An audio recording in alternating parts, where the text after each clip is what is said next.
Bien, esos son los ejercicios propuestos, introducción a MATLAB. El primero es el 2.8 del Chapra y nos dice, si una fuerza F medida en Newton es aplicada a un resorte comprimido donde su desplazamiento es X medido en metros, se puede modelar, vamos a decirle, por la ley de Hooke mediante esta ecuación, en donde K es la constante del resorte medida en Newton por metro. Luego habla de la energía potencial almacenada en el resorte medida en joules y nos da una serie de datos de la fuerza y el desplazamiento. Son 5 datos que necesitamos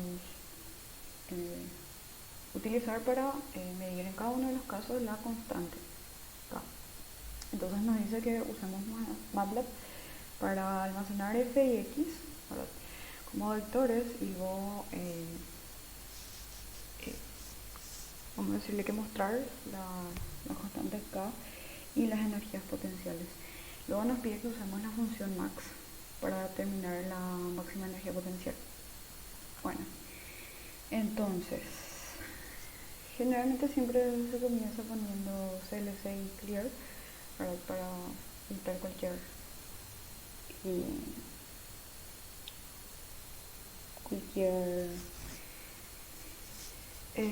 inconveniente con las variables y todo lo que no haya sido borrado por ahí. Bueno, entonces ingresamos las fuerzas como un vector y asimismo también las X que vendrían a ser el desplazamiento del resorte, la elongación, vamos a decirle. Entonces, escribimos esta ecuación, ¿verdad?, donde lo que nos indica es que K va a ser la división de F por X.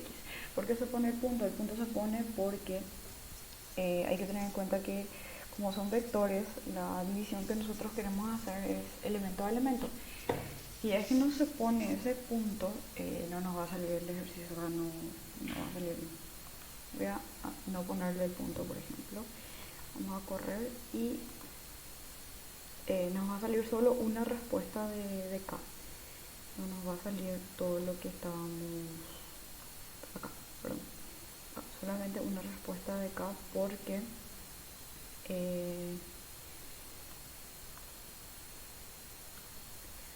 nosotros no hicimos la división elemento a elemento. En cambio, si le ponemos el puntito, ahí sí, nos salen los valores de la constante del resorte, medida en Newton por metro, y las energías potenciales, que también se hicieron elemento a elemento. Hay que cuidar mucho ese detalle porque si no, no nos va a salir el resultado. Y luego se computa el máximo valor de la energía potencial. O sea que este vector que estamos viendo, la energía potencial máxima es esta. Y eso es lo que nos arroja. Lo que podríamos poner acá para mejorar esto sería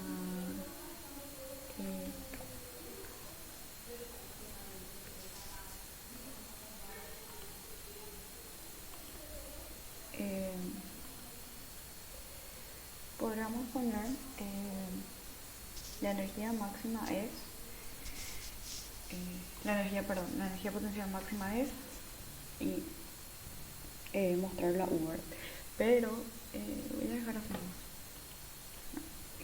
Ese sería el primer ejercicio de introducción a lo que es MATLAB. Luego nos dice que realicemos el ejercicio 2.9. El ejercicio 2.9 nos habla de la densidad del agua, que puede ser ilustrada, vamos a decirle, como una función de temperatura siguiendo la siguiente ecuación cúbica, ¿verdad?, donde nos muestra un montón de ecuaciones, no un montón de ecuaciones, sino un montón de números, ¿verdad?, con sus respectivos coeficientes acá. Bueno, esto no es lo importante, esta es la fórmula nada más, ¿verdad?, lo que nos está hablando el problema. Acá nos aclara, ¿verdad?, qué es cada cosa, donde ρ densidad medida en gramos por centímetro cúbico, la Tc es la temperatura en grados Celsius, por eso el subíndice C, y nos pide que usemos MATLAB para generar un vector de temperaturas que van desde 32 grados Fahrenheit a 93,2 grados Fahrenheit, utilizando incrementos de 3,6 grados Fahrenheit. Entonces después nos pide que convirtamos este vector a grados Celsius y luego nos pide que computemos un vector de densidades basados en la fórmula cúbica, que es la fórmula que nos dio acá. Y nos pide que creemos un gráfico de ρ, que vendría a ser la densidad del agua, versus la temperatura en grados Celsius. Y nos pide que para hacer esta conversión utilicemos esta fórmula de acá. Entonces, vamos a abrir el ejercicio. Vamos a cerrar nomás.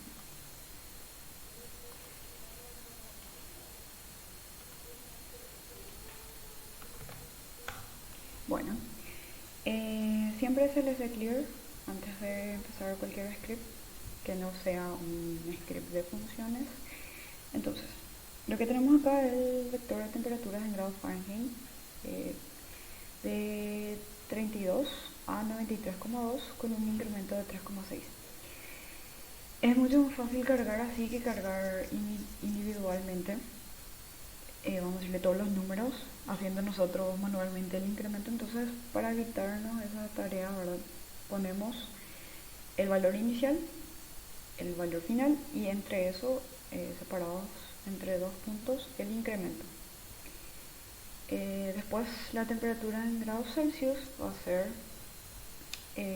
a utilizar la siguiente ecuación, vamos a decirle, para convertir. Recordar siempre poner el puntito porque estamos trabajando con un vector, no con un solo elemento. Después computamos la densidad. Yo le puse D, ¿verdad?, porque me es mucho más fácil que ponerle ρ. Y recordar que los exponentes, en este caso, ¿dónde está? Acá. Este exponente por 10 a la menos algo en MATLAB se pone de la siguiente manera. Se pone el valor numérico y se pone una E. Y luego, seguido de eso, la potencia, vamos a decirle que vendría a ser menos 8. Por la de temperatura en grados Celsius, que es esto, ¿verdad?, que vamos a ir convirtiendo, y etcétera, etcétera, etcétera. O sea, toda la ecuación. Después, para lanzar el gráfico, lo que hacemos es poner plot, el primer valor que va a tomar la posición de X, y el segundo valor que va a tomar la posición de Y. Esto siempre tiene que estar separado por coma, y acá le ponemos el título, ¿verdad?, densidad versus temperatura, el eje X como la temperatura en grados Celsius y el eje Y como la densidad medida en gramos por centímetros al cubo.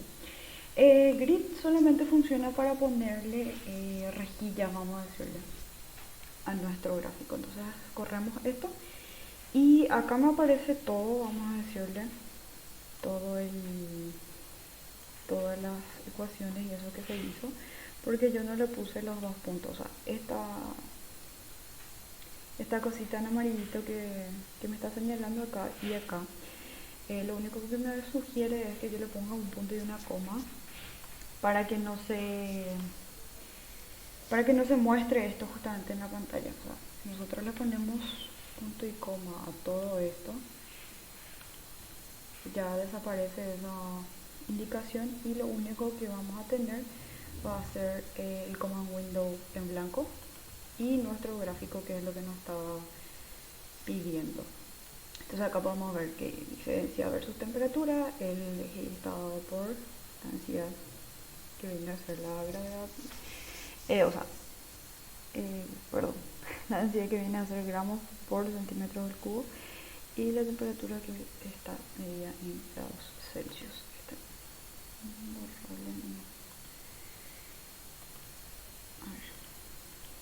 Ahí está. Y vemos cómo sigue esta tendencia. Si nosotros le sacamos el grid al correr lo que nos va a aparecer va a ser el gráfico, simplemente sin las cuadrículas, por así decirlo. Pero yo lo voy a dejar con el otro porque me parece más bonito. Ahí se ve.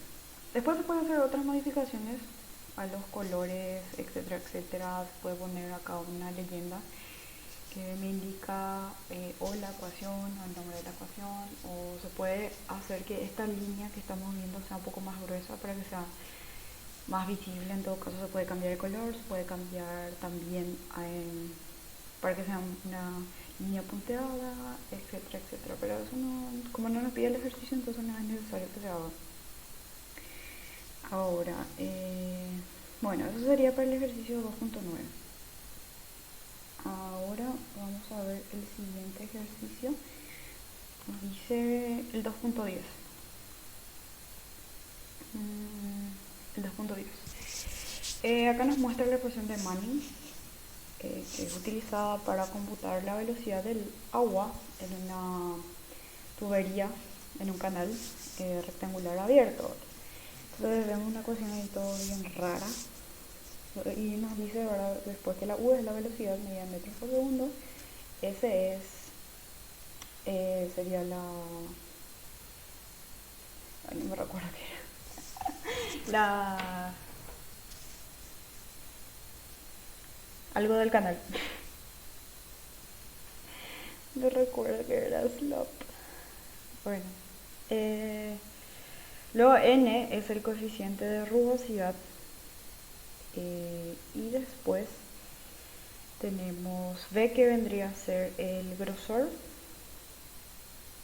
y H la profundidad.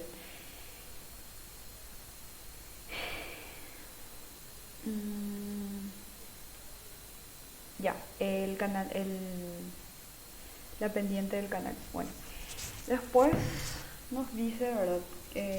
Nos tira este cuadro con los datos, ¿verdad? Y nos pide que almacenemos estos valores en una matriz donde cada fila representa uno de los canales y cada columna representa uno de los parámetros. O sea, así como está, por así decirlo. Bueno, en realidad las filas deben ser cada uno de los canales y las columnas deben ser cada una de estas cosas, ¿verdad? Después nos pide que en una sola línea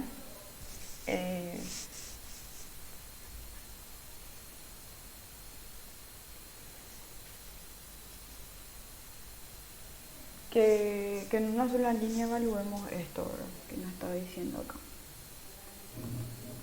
Y bueno, abrimos el archivo 2.10. Este podemos cerrar nomás ya. Y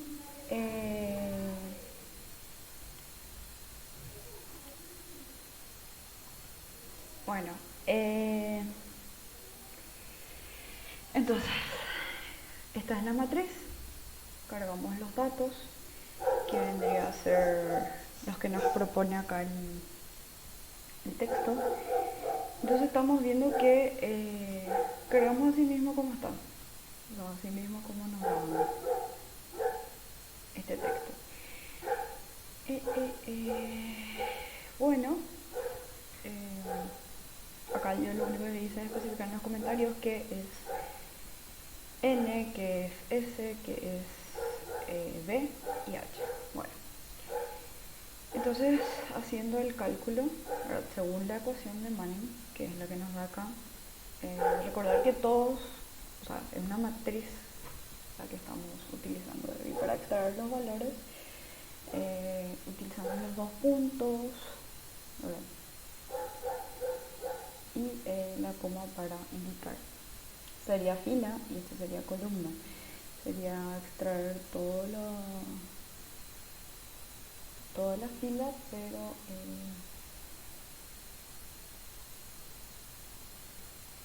de la segunda columna. Vamos a cargar un vector acá.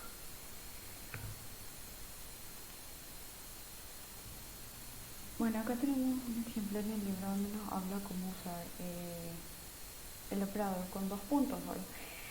Y este es el ejemplo, acá se ve mejor. O sea, primero sacar una matriz A, acá más arriba me muestra una matriz A que contiene números del 1 hasta el 9, ¿verdad? Cargados en este orden. Cuando se pone punto y coma dentro de lo que son los elementos de la matriz, lo que hace es saltar de líneas. Es decir, esto vendría a ser una fila, esta sería la segunda fila y esta es la tercera fila. Entonces, si nosotros queremos extraer la segunda fila por completo, que serían los elementos 4, 5 y 6, vamos a usar directamente el operador dos puntos, ¿verdad? Entonces decimos, yo quiero la segunda la segunda fila por completo.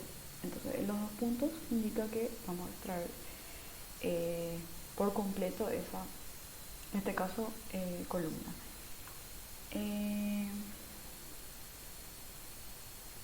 Perdón, toda la fila 2 completamente, o sea, desde el principio al final. O sea, todas las columnas de la fila 2. En ese caso vamos a obtener los elementos 4, 5 y 6. Si yo le ponía un 1 acá, con el operador de los puntos, lo que iba a hacer es sacarme 1, 2 y 3, que son los tres primeros elementos de la fila 1. Bueno, y entonces lo que hace acá es extraer la fila completa de la segunda columna y la fila completa de la primera columna y así sucesivamente, o sea, va extrayendo todo de acuerdo a la ecuación de Manning.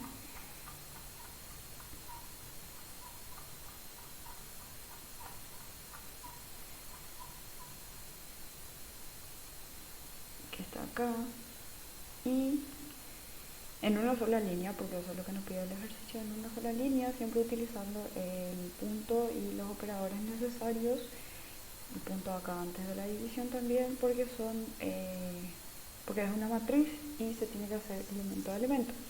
O al hacer correr esto, vemos ahí que nos sale.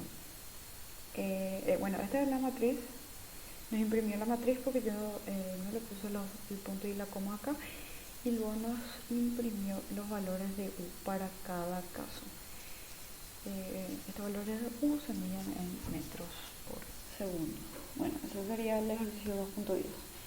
Ahora, el siguiente ejercicio nos dice 2.11.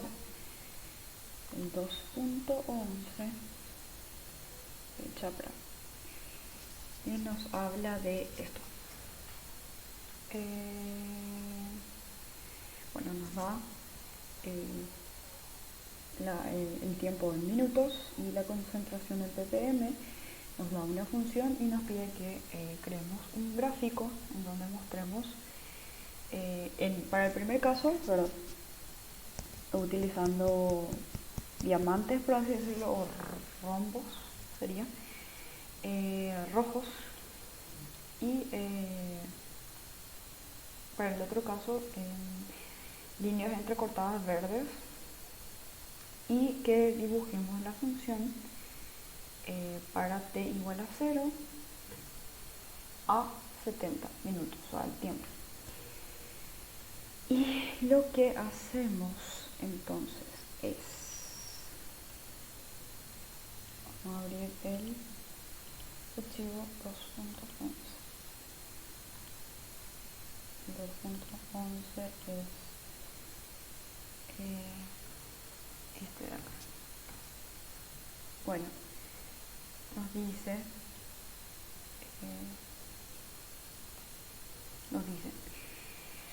este es nuestro vector de tiempo, que va de 10 a 60, de 10 en 10, porque si nos fijamos acá va de 10 en 10 hasta del 10 al 60, entonces vamos a cargar todo así manualmente, entonces ya le ponemos esto nomás. Después la concentración sí cargamos por completo porque estamos hablando de números que nos siguen aumento fijo, vamos a decirle. Después tenemos nuestros tiempos solicitados, que cargamos nuestro vector, que es lo que nos pedía al final, que va de 0 a 70 minutos. Esta es la ecuación. Luego, lo que hacemos es plotear, hacer el gráfico de T y de C, que son estos dos vectores, ¿verdad? Y nos pidió en forma de diamantes con relleno rojo, por así decirlo. Entonces lo que hacemos para poder tener en un mismo gráfico, en una misma ventana, por así decirlo, dos gráficos, es activar el comando hold on. Entonces así podemos superponer con este gráfico que ya tenemos otro gráfico. Porque ¿qué va a pasar si es que yo le saco el hold on? O sea, no, los gráficos no van a aparecer en una misma ventana. Entonces, el siguiente gráfico lo que hace es juntar las variables de tn y de cn, ¿verdad? Con una línea punteada de color verde. Se cierra esto, se pone el título, el eje X y el eje Y. Acá no va a variar nada porque ambos están medios los tiempos en minutos y las concentraciones en ppm. Vamos a correr este archivo y acá podemos ver, ¿verdad? Concentración versus tiempo. Yo no le suelo poner los acentos porque en general cuando se está programando se sugiere que no se pongan acentos en las cosas porque a veces pueden haber problemas. Bueno, en realidad estos son comentarios y estos son strings o cadenas, ¿verdad? Entonces no va a haber mayor problema, pero en general cuando se definen variables eso no se ponen acentos, sino probablemente nos salte un error ahí. Bueno, entonces acá tenemos concentración versus tiempo. La línea roja es lo que diferencia este gráfico de acá. No líneas, rombos rojos, y estos son las líneas punteadas verdes, que son este gráfico de TN y CN. Acá tenemos el tiempo en minutos y la concentración en ppm. Y eso. Bueno, entonces para el ejercicio 2.11, ahora el ejercicio 2.19. Vamos a ver. Vamos a abrir, vamos a borrar esto, vamos a abrir el libro. Bueno, acá nos habla de la trayectoria de un objeto que puede ser modelada como bueno, y es la altura, esto es el ángulo inicial, medido en radianes, que es la distancia en metros, que es la aceleración gravitacional, P inicial, la velocidad inicial, y inicial, la altura inicial. Nos pide hallar las trayectorias para los valores iniciales para la altura inicial 0 y para la velocidad inicial 28 metros por segundo. Nos pide que los ángulos iniciales varían de 15 a 75 con incrementos de 15. Nos pide emplear el rango de distancias horizontales que van de x igual a 0 a 80 metros con incremento de 5 metros. Los resultados deberían ser ensamblados en un arreglo o una matriz de la primera dimensión, o sea, las filas corresponde a las distancias y la segunda dimensión, que vendrían a ser las columnas, corresponde a los diferentes ángulos iniciales. Nos pide utilizar esta matriz para generar un solo gráfico de altura versus las distancias horizontales para cada ángulo inicial. Nos pide emplear una leyenda para distinguir entre los diferentes casos. Bueno, este sí no me salió, lo del axis, tengo que ver bien cómo se hace, pero sí, no me salió, no conseguí cómo se hace, pero el resto, al parecer sí. Bueno,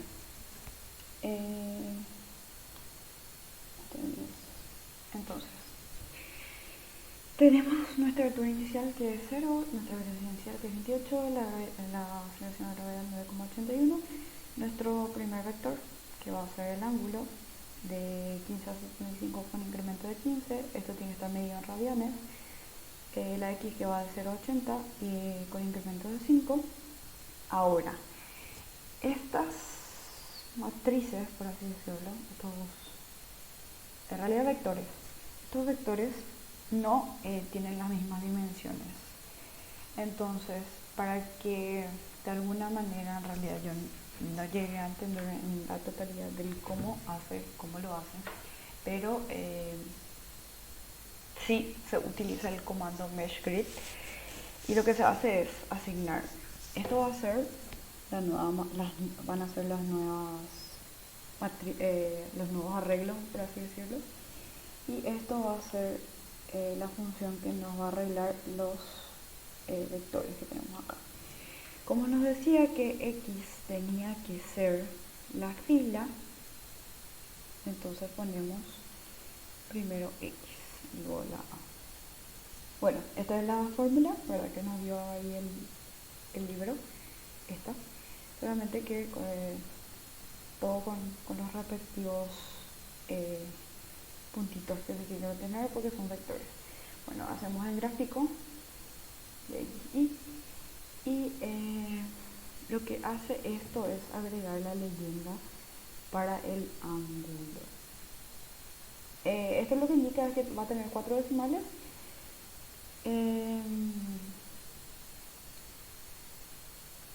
Y eso. O sea, más que todo, o sea, parte de lo que nos pidió el gráfico, no solamente eso. Creo que yo no le puse ninguna leyenda, o sea, perdón, ningún X label, ni Y, ni nada. Entonces, este es el gráfico, el gráfico, no me olviden, no le puse ningún título ni nada, ya estaba, bueno, cansado. Bueno, estos son los 4 decimales y nos grafica con un color diferente para cada trayectoria, por así decirlo. Y nada más. Lo del axis nos pedía que el mínimo sea 0, me parece. Sí, la altura mínima empieza en 0, por así decirlo. Eso es lo que no me salió.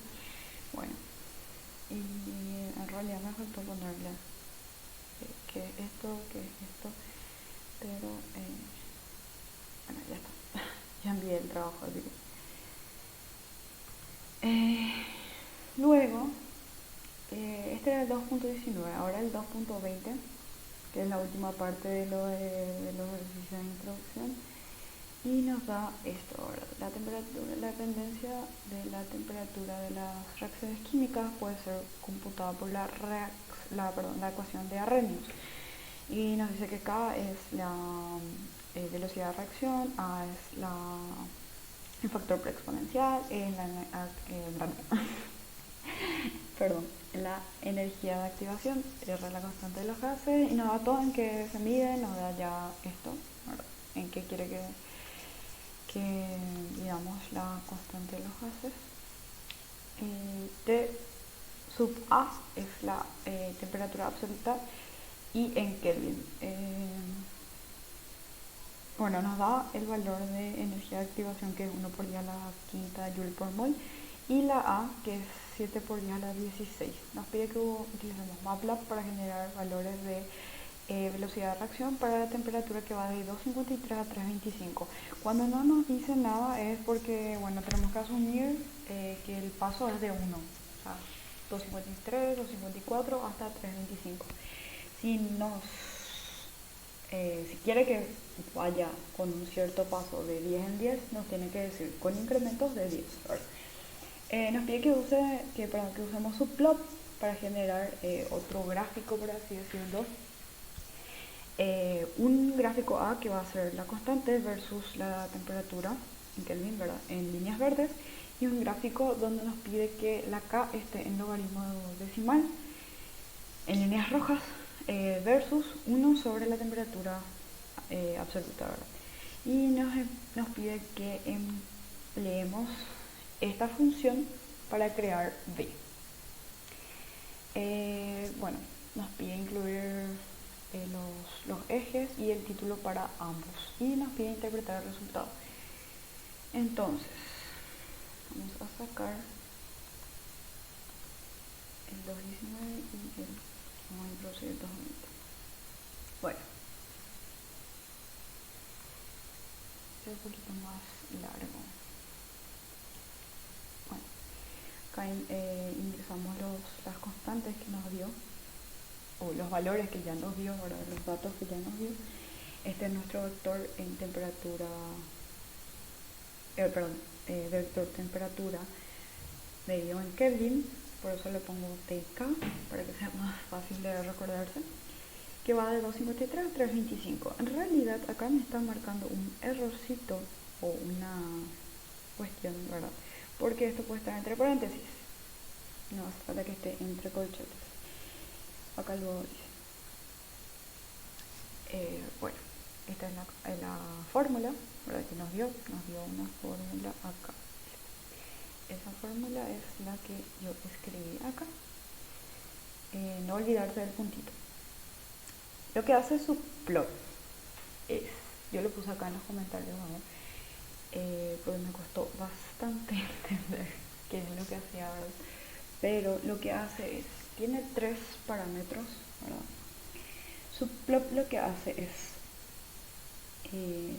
en una misma ventana, agarrar y dividir gráficas, poner gráficas separadas. Vamos a decir que una matriz de gráficas.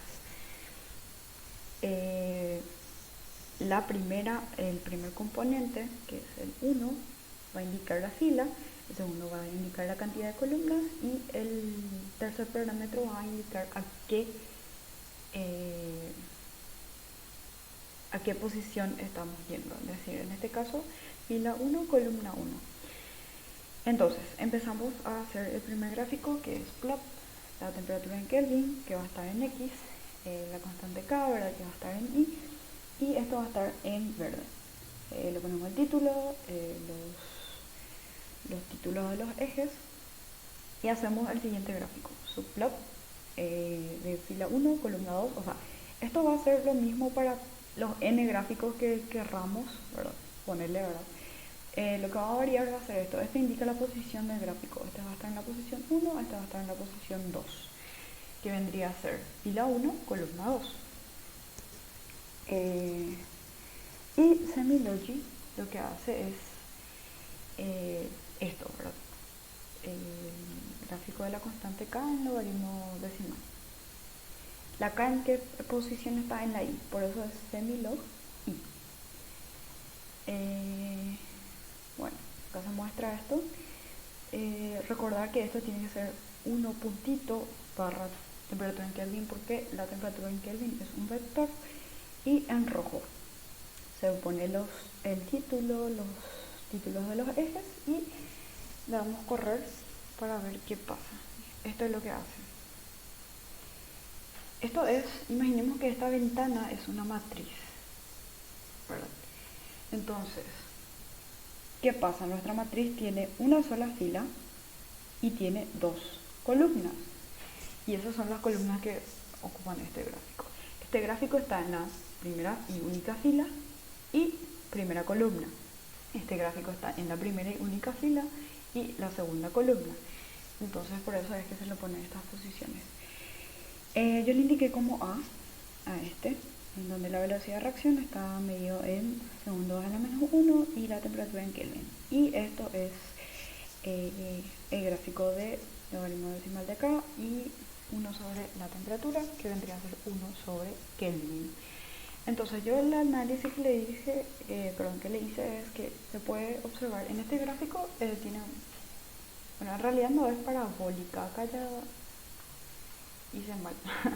O sea, en realidad la tendencia es exponencial, por así decirlo. Y esta tendencia sí es lineal. Esa sí es lineal. Entonces, bueno, este gráfico es mucho más lindo que este, ¿verdad? Pero así es. O sea, esto es porque nos pidió así que hagamos el ejercicio. Bueno, y hasta acá son, mejor dicho, los ejercicios propuestos para la introducción en MATLAB. Después lo que viene son los ejercicios propuestos para programación, que ya son un poco más complejos, por así decirlo. Y eso.